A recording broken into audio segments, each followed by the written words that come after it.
সেটি নিজের মুখে স্বীকার করেছেন। আমি তাকে এজন্য ধন্যবাদ জানাই।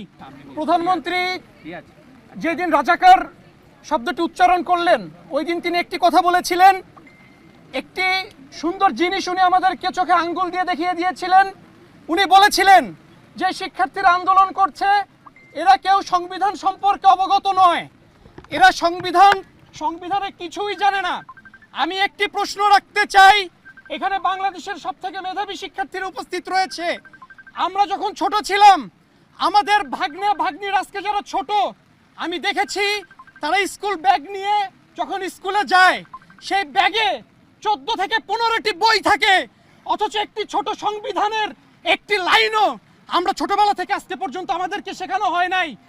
বাংলাদেশের যে রাজনৈতিক দলগুলো সবসময় চেয়েছে এদেশের তরুণ প্রজন্ম যাতে সংবিধান না শিখেই বড় হয়।